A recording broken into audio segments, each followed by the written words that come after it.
Hi everyone, welcome to Scholars Weekly. This is our fourth episode and we're uploading this after so long.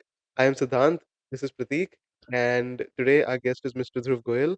So let's get started with the podcast.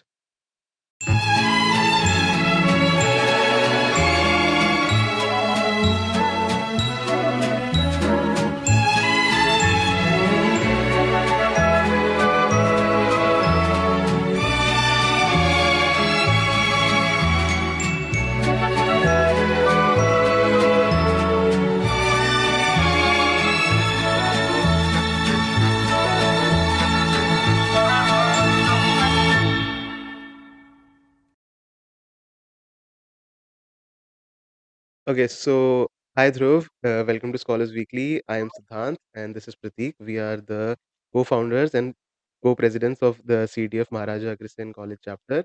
And welcome to the podcast. And so yeah, we can just start. You can just do like a quick intro of yourself, and then we can start with our questions as well. Sorry, actually, a break happened in between. Yeah. What did you say at the last? You can just start with like a quick intro of yourselves, right? And then we'll proceed with the questions that we have. Okay.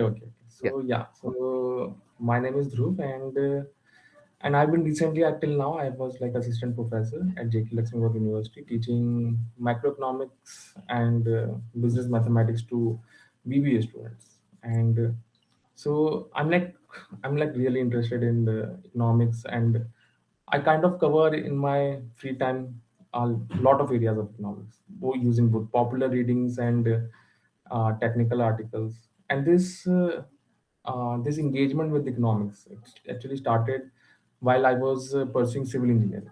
So, Right, right, so like every student in India, it's the case that many just choose engineering, whether you like it or not. And same happened with me. right, And uh, yeah, but it was not. I would never feel like very connected with what I was learning there. right, And somehow, Right. when I first read Karl Marx's Capital, and it suddenly makes sense. Like there are so many issues, and you can analyze in this way in more logical manner, and maybe connect it with data, and then bring out some inferences. Then I decided that I should pursue economics properly. I right, prepared for some entrance exams and got into Gokhale. But even like in Gokhale, it felt like there's a lot to learn. right, So, so one thing with me was like I was good in maths. So, and uh, and I felt like economics can use a lot of maths, and then was being used in civil engineering. But when I was doing my masters in Gokhale, there I realized even that technical exposure was not that much, and I wanted more. So I right, went to Ahmedabad and I started, learning all the as like the frontier knowledge on everything.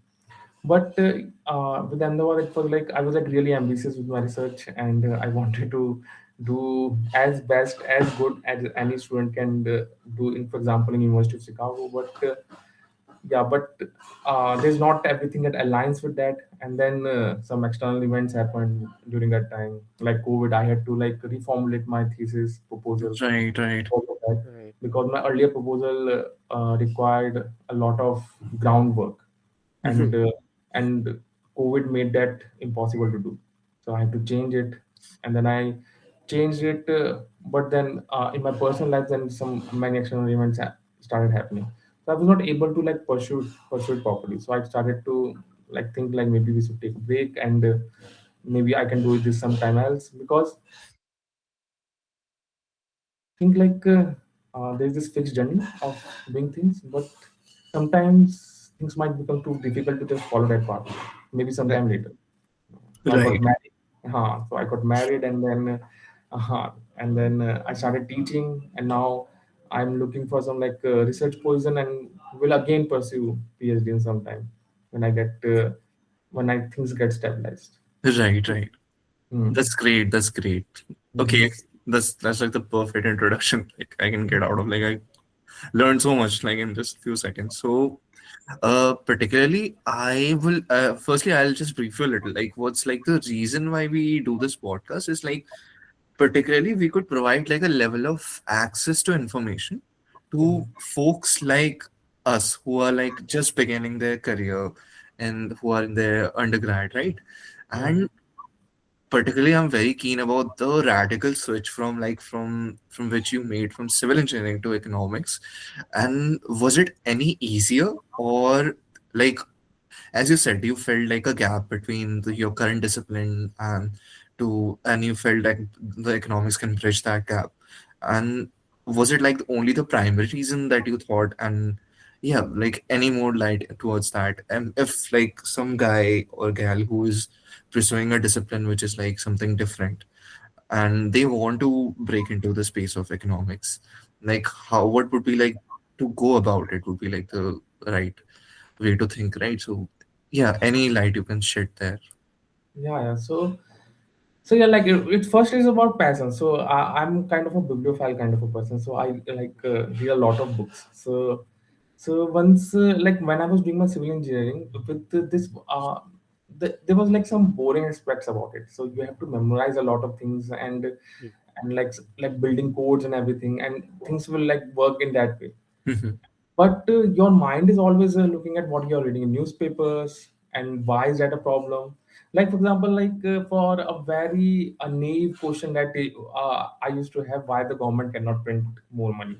Like mm, that's such a naive question, you know. Right, right. uh, uh, and there was not a like how could you understand that thing.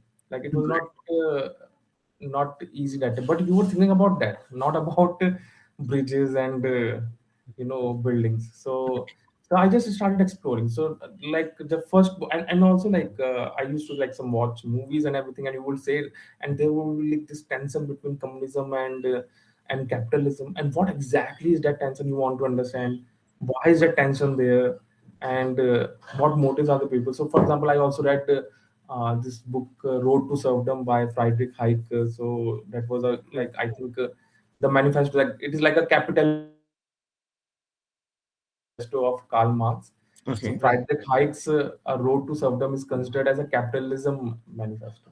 So got it, got so you get okay. this like two opposite points of view, mm, and then you like try to, and then you start to think like so much can be understood just by applying logic and inferences. And what most of the debates that you see around you, it's like people not using logic. it.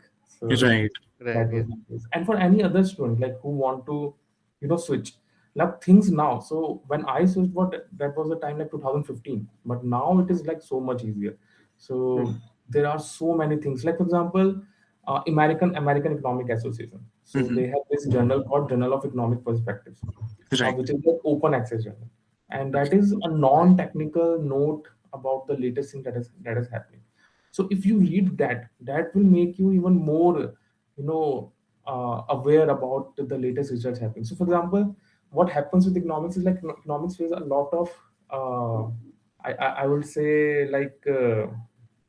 Not a right criticism, that they assume everything, and also model, they make model of everything. And but the thing is like it is so much more. Right. What you are criticizing economics about is like what used to happen like 30-40 years ago. There's so much new things are happening, and people don't know that. So that is a great way to start. Even like you can find so many right now in YouTube videos, people exploring. So for example, if you know about this Institute of New Economic Thinking, Mm-hmm. so that mm, brings out very like animated and very interactive videos about right. So for example, right now the biggest issue for you people in Delhi is climate change, right? Right, right, right. So, right.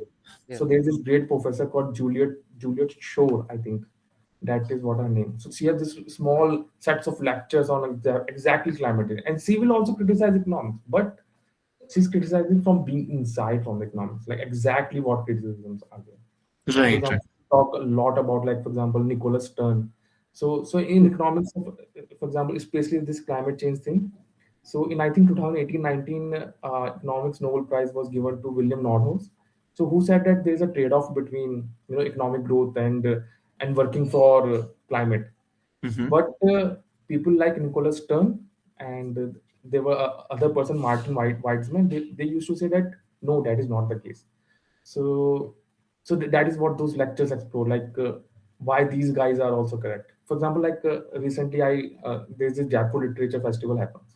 So I also met Nicholas Stern and got his lecture. Oh, So really? Oh, That's right. yeah, great. yeah. So that is the thing. Like once you are like very more into something, it becomes easier. No matter what, even if it's not just economics, anything.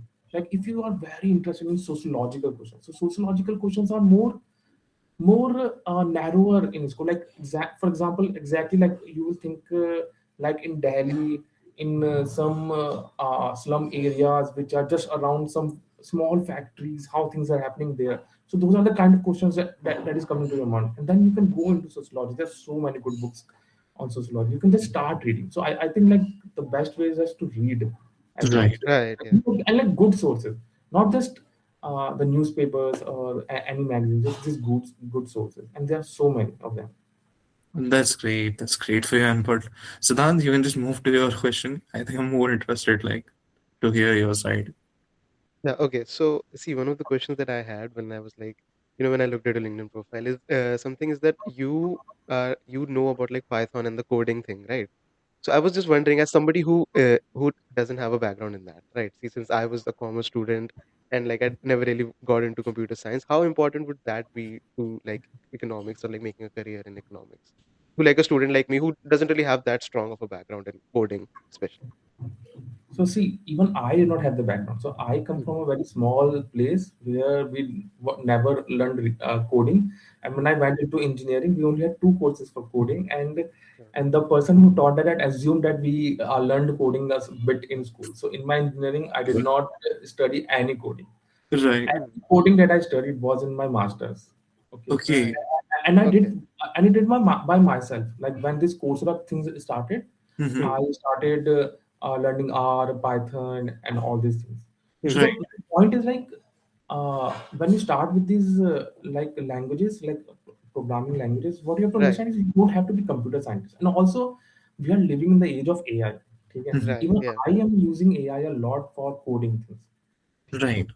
So Hmm. so all you have to learn is how to apply logic. Once Ah. you get to like imagine that algorithms that you can imagine, like the thing that you want your computer to provide to you.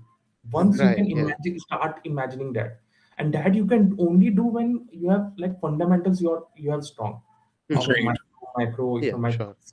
Okay, once you have that strong, you Hmm. will get in your head like how you want to transform this data set and that data set, and you can just ask AI, Hmm. and by just practicing these things you will learn it yourself. Right. Right. Or Yeah. maybe just do small courses. For example, there's this very good professor Scott Cunningham, Hmm. and in economics causal inference is like right now the most I would say the hot topic to learn.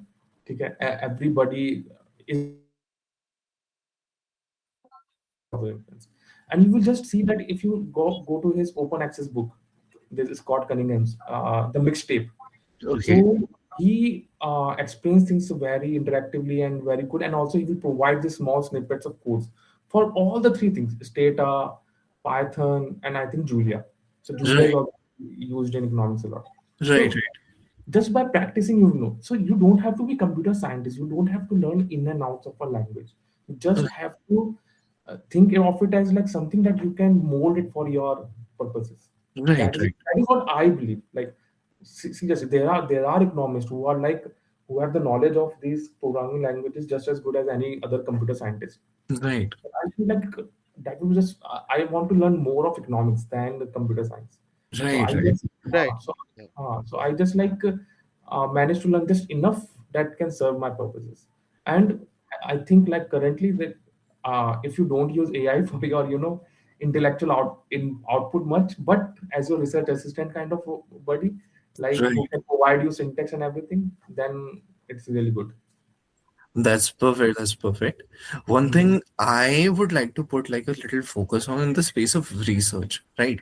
So, as Siddhant and we both have kind of stalked your LinkedIn thoda sa. Yes. So, I wanted to ask, you've pursued your doctoral fellowship from IIM Ahmedabad, Yeah. right? So, I have one of my mentors was like pursuing their fellowship there in I think Ravi J. Methia's like Also, uh, Ravi Desai, the yeah. Center for Oh, Education. actually, yeah. Exactly, exactly. So, particularly, I would like to say that he didn't had a level of funding which he was hoping for, right? And he always felt like the state of research, particularly India, he didn't feel it was like a level of self-sustaining, right? So he had a lot of regrets that if he had an option or a better state of knowledge, he would have pursued it from outside India. Do you feel that way in some sense, or is it like more that it is more viable to do in India, or maybe a level of like accessibility or maybe like eligibility freedom which is there in India, right? Rather than like something which is outside India. And would you have done the fellowship if you had that level of like the knowledge right now which you have? Would you still have done it from that same place, right? So, See, what I felt was lacking was not funds, especially mhm, when I'm Ahmedabad. mhm, So funds were not, they were not like any lack of funds. What was lack of, like, I would say, was knowledge. Like okay, that somebody can guide you, like with this particular method to how to do research, or that was the only thing. And for that only, I would say, like, I will like to go outside. But otherwise, in India, economics, I will say in economics there are a lot of money like flowing around, and also institutes are giving such a good stipend. Like look at this Asoka or Sivnadar, even private universities. mhm, They tuition fees, there's zero tuition fees, and there's a lot of like at least 50,000 stipend. right, Okay, and they also good money for conferences and for research, even better than many of the professors who must be getting in other private universities. For example, I was working at JK Lakshmipat. I had like less than one third of the money at my expense for research purposes as I had as a PhD candidate. Just right, right, think of the difference. So I don't think like money is that big of a problem. Like just see like what LinkedIn posts are coming right now for the students who are doing pursuing at London School of Economics. right, right. So what they are, so you will see that they are post that they are trying to find this research assistants, and what they are paying 15,000, 20,000, 25,000. Why? Exactly. Hmm. Because they want to do research from their comfort place of London. Yeah, They know they can find a person here. But the yeah. point is, if you like, if you are really, I will say, like good at what you do, Mm-hmm, first of all, you can get people and you can get money to like pay them, or you can do it yourself. mm-hmm, Seriously, means I personally so do not believe that there is that much lack of funding. Like I'm doing like three or four research papers, and without any access to data sets, without any access to journals, and all I am thinking about is like the way I'm doing research is like just exploring these different questions, the right, questions that have been unexplored. right. So as I said, like once your fundamentals are strong, you can do that. And yeah, I don't think like funding is that big of an issue. Funding becomes issue for, I think, for pure science students, Okay, not for economics. Economics have a lot of money going around. There are so many call for proposals that are going on, like take this fund for this, take fund for that. Then there are international funding available. Okay, right, take funding from us. If it's a good research idea, take funding from us. right, JPAL gives a lot of money for if you want to do some kind of randomized controlled trials. JPAL is there to fund you if you have a good idea. Okay, right. so money is there. ऐसा नहीं है कि money नहीं है. That's great. That's great. I really appreciate your input here, uh, Mhm. particularly here. Siddhant, yeah, anything you want to add as well? Actually, see, me and Pratik had like a joint question with this. See, we saw that you worked for the EIU, right? I Yeah, think yeah. me and Pratik had like a combined question. Pratik, can you like just expand on this? Yeah, I just want to talk about your experience, and I think Okay. Pratik had like a specific question that he wanted to ask. Yeah, any like, see, particularly, I feel the research that we do in academia Hmm. is a level is kind of different than the research we do in maybe let's say any boutique market research firm. Like what's like would be like the primary difference over there, right? And how like if there's a pure academian, how a person should go about it. Like I'm personally asking for even myself, like if I break into Yeah. something like that, how even I should go about it, right? I have a very like knack towards the academia, and if I have the option to switch someday, uh, how different would it be, right? So anything, like any input towards that, right? Okay. So see, regarding like the experience on the Economist Intelligence Unit, like it is a good, like you get to know so many things, like how people are using, this forecast. So basically, our role was to somehow provide this very like credible forecast, like 5 year ahead forecast and everything. And if something changes, then explain to them why that will change, that will affect your forecast. But one thing that what happens with the corporate sector is like they get stuck with something. Like for example, they have started using some method or some model, so they will get stuck to it for a very long period of time until someone comes at a very big position who changes things. So everybody will be using the same, and also they don't care much about how much they just care like, especially this big international corporates, and if they are hiring you in Indian office, so what they care is if you can replicate like what they have been doing since. Got That it. is all they want, Yeah. like you to have good English writing and everything, and to replicate what they have been doing. They don't Okay. want you to use your brain. That is the thing. And Okay. Right. and in academia is what the thing is like, you have a freedom. I'm not saying complete freedom, but a lot more freedom to pursue anything. But both have their pros and cons. So in Hmm. corporate, if there is a guided research, so these things happen less. For example, you don't need a lot of motivation. काम होता रहेगा, पैसा आता रहेगा. और academia में you need a lot of internal motivation. Otherwise procrastination happens a lot. Right. So that is the thing. So you have to choose. Like if you think you can be self motivated enough, then you can live with a bit less money or like less stability of that money, then go to academia. But if you Right. think you want stable income source, and you are not that much that of a risk lover, and also like you think like you struggle with that patience and motivation, then go Right. for corporate. At least start with corporate, if not else. Okay. Just see, are done there. Right. So that is. The sponsor for this episode is our client partner, Petal. Petal is a pet care tech company. It has started back in 2022, and we love working for them. They help building software and digital tool, particularly for pet care business, which could be grooming, veterinary, or even like small, pet daycare, right? And they help create like digital tools and data infrastructure for small businesses as well as like large pet care veterinary conglomerates, right? So I'm really, really happy to have them. That's great. That's great. Anything, Siddhant, you want to input in this space, right? Not as of right now. I just wanted to ask if you have any advice for any students who are listening to this, who like want to make a career in research or policy, who want to like go from like studying economics to having a career in that. Like if like any advice you want to give from yourself to these Okay. students. Okay, to the students, I would say like Hmm.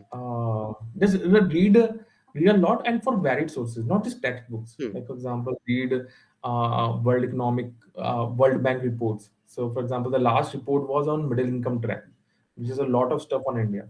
Mhm. So read those things.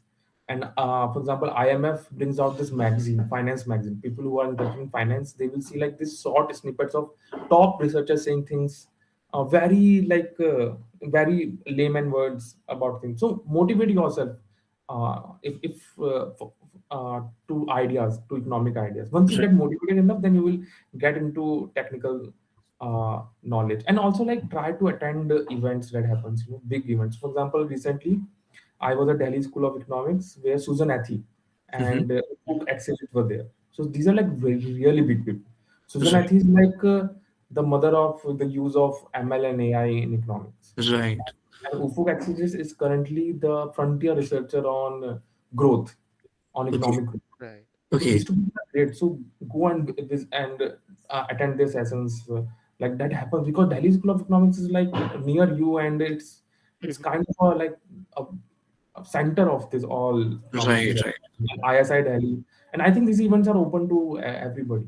Hmm. Okay, Right. try to talk to people, even try to make connects. Like they it might be the case that a big professor from IISc Delhi might be sitting in just beside you, you Right. know. So, Right. so like this, try to build a community around you through LinkedIn and everything. Hmm. People who are very interested in economics and everything. So all this will help you like remain motivated. Because Right. I think what really happens is like people lose motivation. Mhm.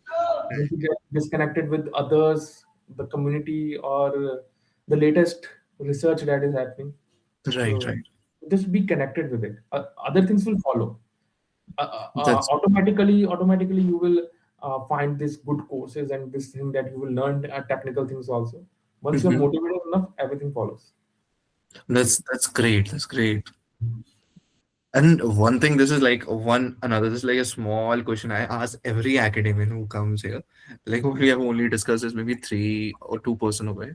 So I don't know what how much you're aware, but particularly in the state of like the because of the new education policy, most of us have Uh, a Sorry, four-year Pratik, degree. can you repeat? Sure, I sure, think sure, sure, signal was absolutely. lost for a bit. Yeah. Absolutely, absolutely. So, particularly, I asked every academic who comes here about the new education policy, particularly for the undergrad, which has been like previously we used to go for a 3-year degree.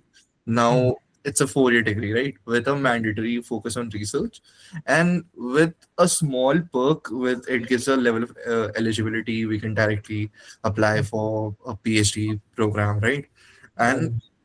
so I wanted to know how good is it any favorable if you think in our case, or maybe it is just maybe expanding some process and maybe this approach is not favorable to the market of India or maybe the state of students who are here यहाँ पे, right? So I would like your opinion on this, right? Okay. So my opinion is like I think in spirit NEP is really good.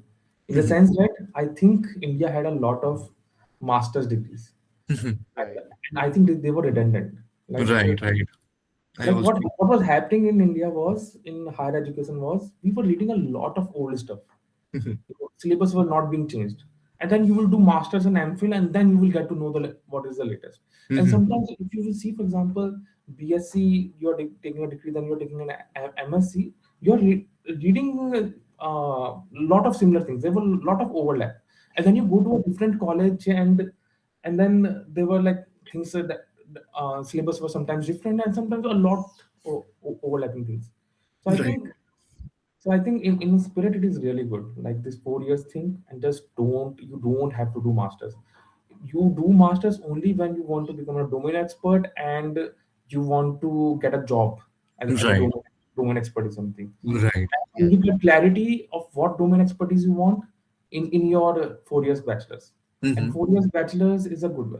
Otherwise, even most of the time you don't have to do the masters, Mhm. Yeah. and you can go directly for PhD because you're Right. getting the research exposure. So Right. sometimes I think like in India we used to have a lot of degrees and people used to do so many things. Like previously, an Indian any student would do a BA honors in economics and MA honors in economics and MPhil in economics, then PhD in economics. Why? Yeah. Like that was the thing.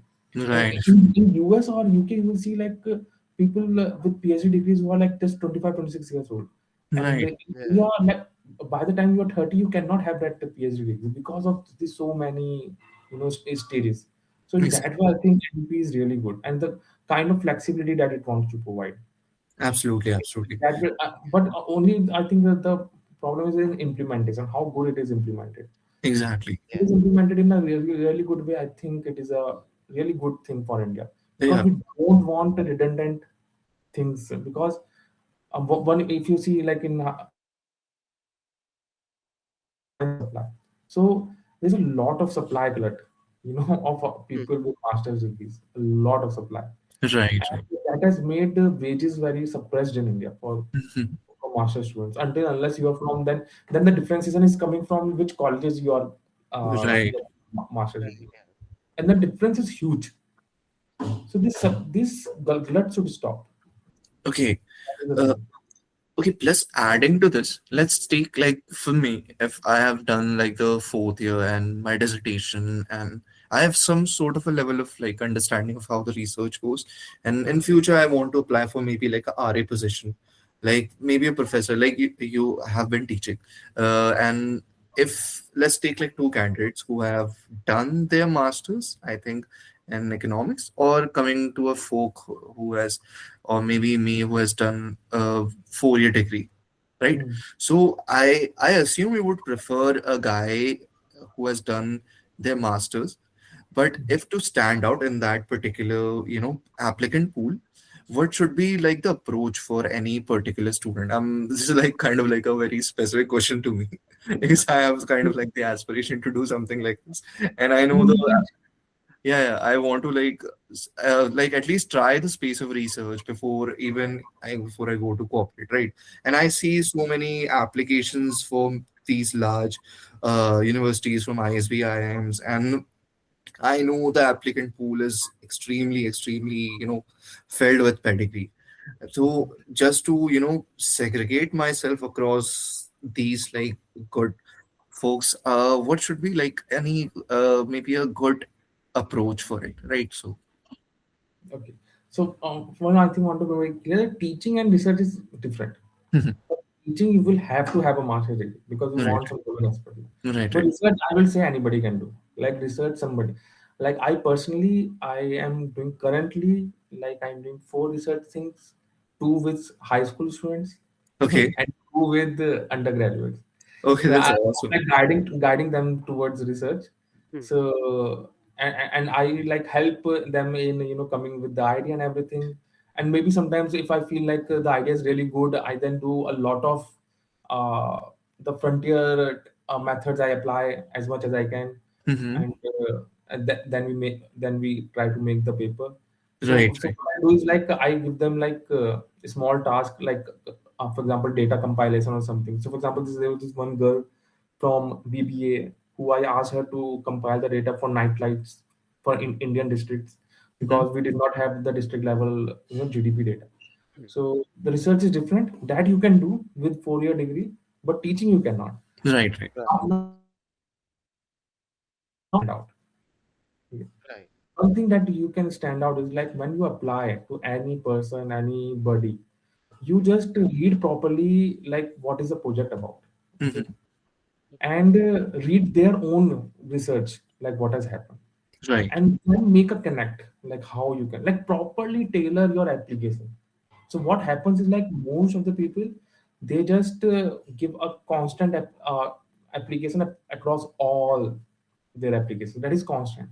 They do right, not change it, they do not tailor it. Mhm. And what many times is happening, like for example, one of my professors was saying that many students are like giving a lot really good SOP or research statement because those are AI generated, but when they are interviewed, it comes to know that they don't know those skills properly. Right, right. So Right. be really true about your skills, and maybe even stand out like the way you write, even if it's not a good English, that will be a standout thing because you're not using an AI. Yeah, So Yeah. Yeah. yeah. and try to connect, like be honest, like what you know and how you can help them, Hmm. and and just try to get involved. Like for example, if you are in which years, which year right now? We're both in a Both pre-final. in, yeah. Yeah, The third. pre-final. Third year, third. No, yeah, no. So you will have fourth year also. Yeah, Yeah, so start connecting with the people, especially young faculties, yeah. and say like we can help you like in this way. This is what I know, and once you get this experience, maybe they make you co-authors. Like for example, I make the case that even if the contribution is small, I make them co-authors, like the students who work with me. So if you get that, then your application Yeah, yeah. will really stand out. Yeah. Just get during your college education, get some experience of working with these people on really Absolutely, like high quality research, even if it is a very small level, just data compilation or whatever.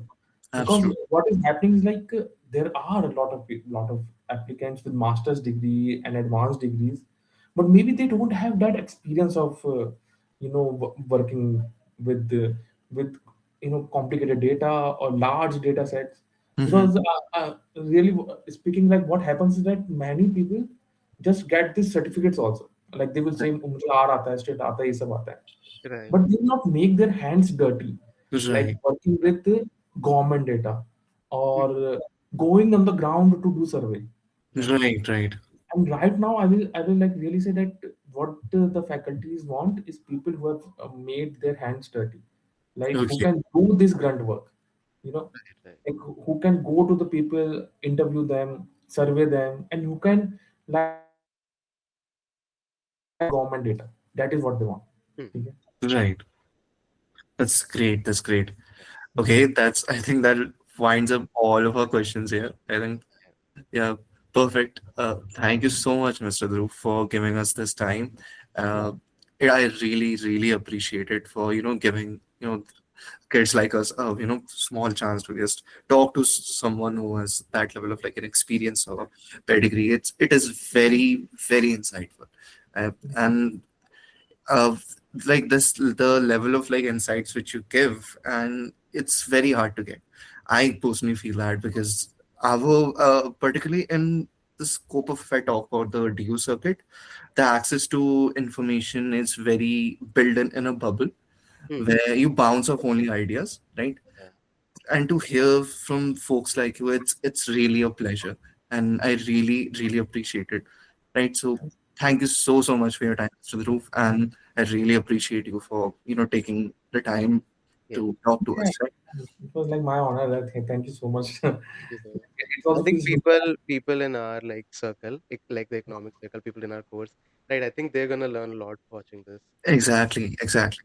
So thank you Yeah, so that's much what for it joining. feels like. Thank you Yeah. so much, Mr. Dhruv, for your time. I hope you have an amazing weekend. And Yeah. yeah, I hope we stay in touch. And this will be out maybe like in a day or two, right? Yeah. If Yeah. Yeah. Siddhant finds the time to edit it Yeah. fastly. Yeah. Yeah. So yeah, thank you so much. Thank you. Thank you so Yeah. much. Well, Yeah. thank Thank you you. so much, Mr. Dhruv. Yeah. Okay, Bye. Bye. bye. Okay, guys, thank you for watching the fourth episode of Scholars Weekly. I hope you liked it and I hope you learned a lot. And I hope we can get another one out soon.